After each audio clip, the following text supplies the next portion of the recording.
What if I told you Kim Kardashian said she would rather eat poop than get old? Would you believe me or would you call me crazy?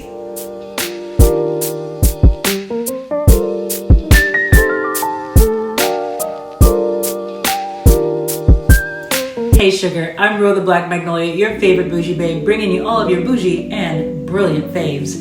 If this is your first time here, welcome. If you've spent time with me before, welcome back, sugar. Today's video is all about the body positivity movement, but not in the way you think. In my opinion, the whole body positivity movement stops at the neck. Before I started this video, I contemplated showing up with no makeup on in honor of the conversation that we're having, but I decided against it. You know the girls all love a good filter, and anyone who says that they haven't used one,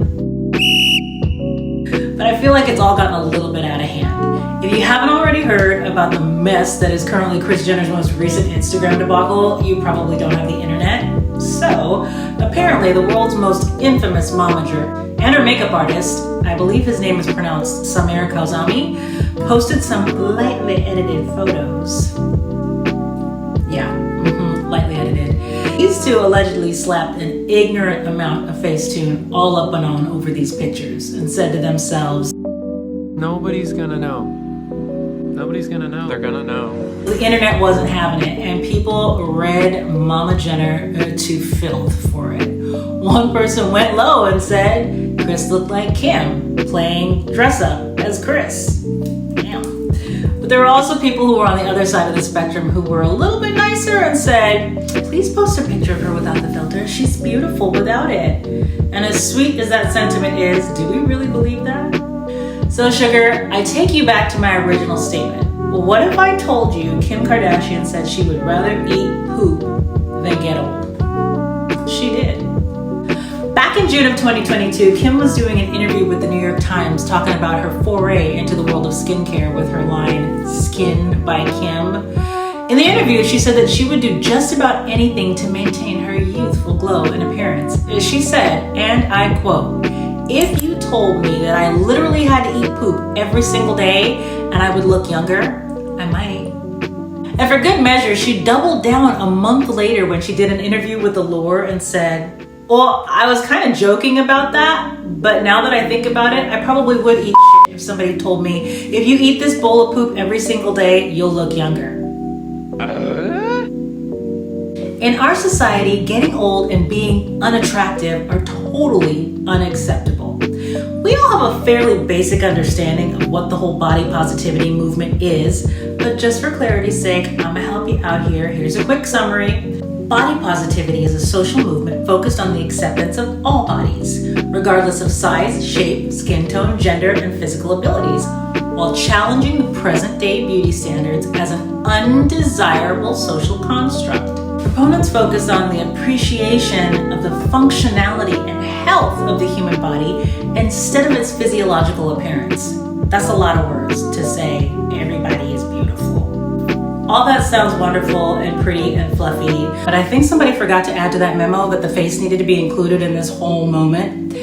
I'm in my late 40s and I can say that I probably spent a lot of time and money over the past 5 or 6 years or so on my face. Makeup, skincare, anti-this, wrinkle-free, hyaluronic peptide, microfacial, expialidocious, everything. There was a time in my life when I refused to even leave my house without makeup on. I was never really all that concerned about my skin. I mean, I had the typical teenager pimples and stuff and the hormonal breakouts here and there, but nothing really crazy. And I was told that black don't crack, so I just used Noxzema and Clearasil and hot water, and that was about all I needed. In my 20s and 30s, I used a bar of Dove soap and more hot water. That's what my grandmother used and my mother used, and they were doing just fine. And my mother is still doing just fine. I grew up in a world without social media. There was no Google, TikTok, YouTube, or Instagram. There were no Kardashians, and we had 17 magazines, Sweet Valley High Twins, Highlights, and Teen Beat. And don't forget, Eurocentric beauty standards. That's how we got our information, how we figured out how we were supposed to look, what we were supposed to wear, who we were supposed to be. And suffice it to say, the girl on the cover never looked like me. And I learned just to live with it. I was a black teenage girl living in predominantly white spaces in a country that has an obsession with all things bright and beautiful. So because of this, I learned early on that beauty functions as an ethical ideal. In a nutshell, it means that the society that we live in holds beauty to a high standard, equating it with moral goodness and desirability, the halo effect. Consequently, not adhering to those standards and norms of youth and perceived beauty, insert tall, thin, and blonde, isn't cherished or aspired to because it deviates from this ethical norm set by society. This way of thinking encourages a culture that prioritizes aesthetics and youthfulness, all while marginalizing those who don't adhere to this narrow ideal of beauty. But as a 14-year-old girl, it wasn't all that deep for me. It wasn't like I had some kind of existential crisis and all of a sudden this great wisdom was imparted to me. I just looked at the world around me and I saw there were no girls or women who looked like me that were leading ladies in movies or on the covers of mainstream magazines at all. So I learned the rules of beauty and what it meant to be, quote unquote, the perfect girl, and I did everything that I could to be that. I got older and I found my groove, and by the time I was in my 30s, I was pretty content with the way I did my makeup. Then social media happened. It was slow at first. I got a Facebook account in like 2007 or so to keep up with my friends from high school and my mommy friends from my kids' play groups and stuff. And then a few years later, I got on this weird app that people were posting like aesthetic pictures of rainbows and inspirational quotes on called Instagram. And it was all lollipops and rainbows from there. Yeah, absolutely not. The more time I spent on these apps, the more I felt like that 14-year-old girl again trying to learn the rules of beauty. The rules of having the perfect life, the perfect house, the perfect kids, the perfect marriage, not to mention the perfect face and the perfect body. All of which, according to the internet, I wasn't doing and I didn't have. I started looking at myself in the mirror and thinking, how do I fix this? All these people out there on the internet look perfect. And here I am in my juicy tracksuit, 40 pounds overweight, covered in dog fur and baby vomit most of the day. I looked at the faces of my friends that I'd gone to middle school and high school with and I was like, what is that I'm seeing in them? And then I realized, my God, they look old. And if they look old, I look old.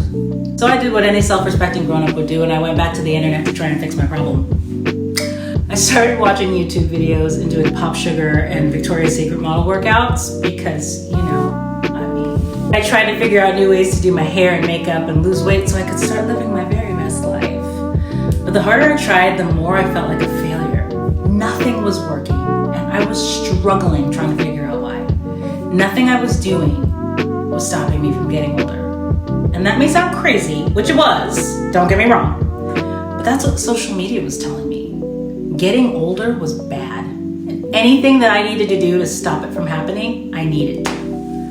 I had a lot of older friends who told me, when you turn 40, you stop caring about all that nonsense. It just doesn't matter anymore, and you figure out being happy beats being perfect every single time. I'd hear them say this stuff, and like, in my head, I would think, you damn quitters. I'm gonna keep caring. I'm always gonna care.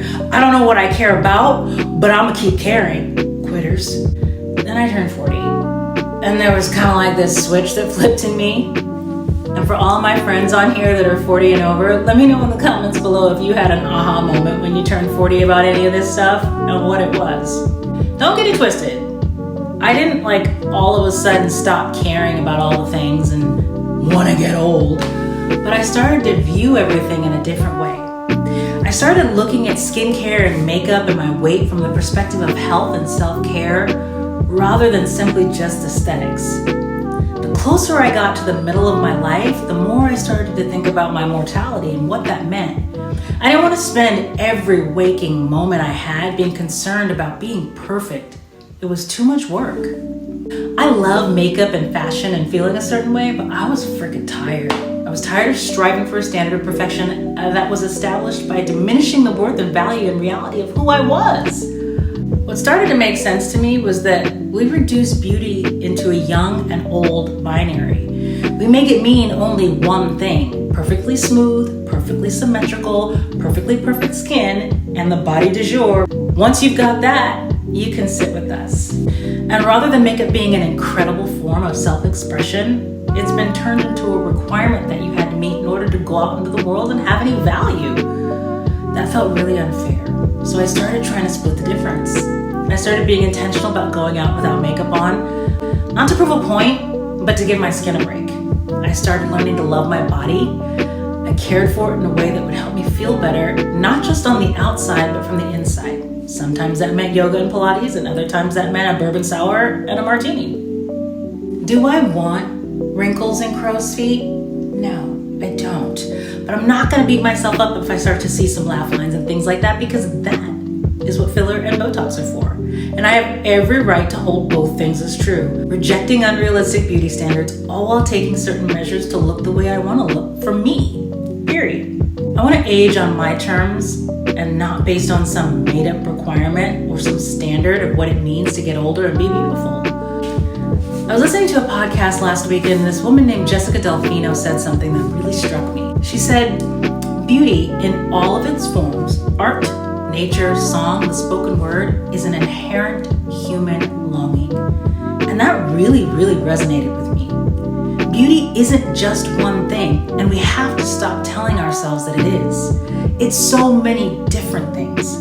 And trying to define it by putting it into some small box that says, age, old, bad, young, pretty, good, has to stop. Because who is that really benefiting? It is not benefiting me.